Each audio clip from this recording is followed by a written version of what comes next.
présenter un livre sur la discographie de Johnny. Oui. Pouvez nous en parler? Oui, c'est-à-dire que j'ai sorti ça il y a à peu près 3 ou 4 semaines maintenant. J'ai voulu rassembler toutes les grandes chansons de Johnny Hallyday et leur secret de fabrication.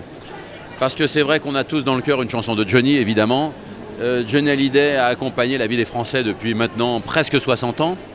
Et c'est un peu la bande originale de nos vies, en fait, les chansons de Johnny.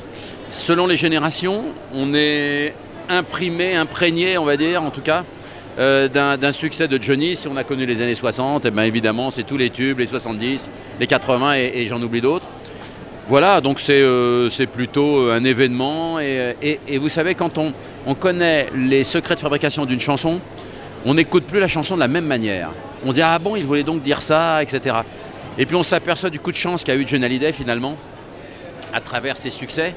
Parce que même son premier succès comme Souvenir, l'un de ses tout premiers succès, il n'était pas destiné à lui, c'était pour Rita Cadillac à l'époque, une danseuse du Crazy Horse Saloon, qui a refusé la chanson et on la donnera à Johnny Hallyday finalement. C'est-à-dire qu'il a eu des coups de chance incroyables. Sa première télévision, c'est tout simplement parce qu'il a remplacé un chanteur malade quand il a fait la fameuse École des vedettes en avril 1960. C'est-à-dire que tout est comme ça.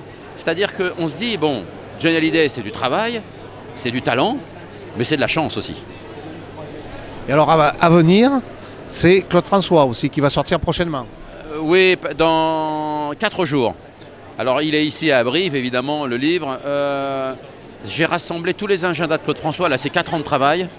J'ai voulu rassembler tous ces agendas, jour après jour.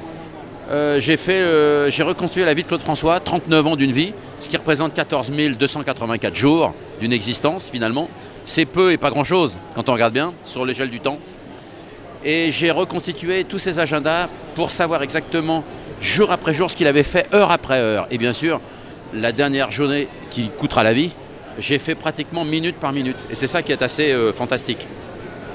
Mais il faut pouvoir les retrouver, ces agendas. Voilà, alors ça a été un travail de très très longue haleine. J'ai mis une quinzaine d'années pour les rassembler déjà. Après, j'ai mis 4 ans pour écrire le manuscrit. J'ai dû vérifier les informations au-delà de ses propres agendas, et notamment sur les horaires, auprès de ses fans qui, eux, l'attendaient souvent devant son domicile parisien ou ses bureaux, et qui notaient l'heure d'arrivée. Alors sur l'agenda de Claude François, par exemple, quand il avait rendez-vous chez son coiffeur, mettons à 17h, en fait, il arrivait à 18h20 chez le coiffeur. Donc j'ai rectifié en même temps les horaires en fonction de ce que pouvaient nous donner les fans qui, eux, attendaient devant la porte et qui savaient l'heure exacte à laquelle il arrivait souvent. Et c'est passionnant. Il a chanté à Brive-la-Gaillarde, d'ailleurs, Claude François, souvent. Il arrivait en retard sur scène.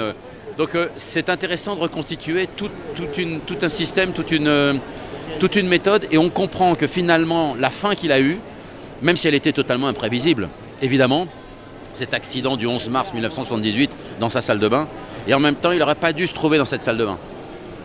Donc c'est là où on donne un coup de projecteur sur son planning qui nous permet de comprendre l'existence folle de ce chanteur qui a incontestablement marqué la décennie 60-70.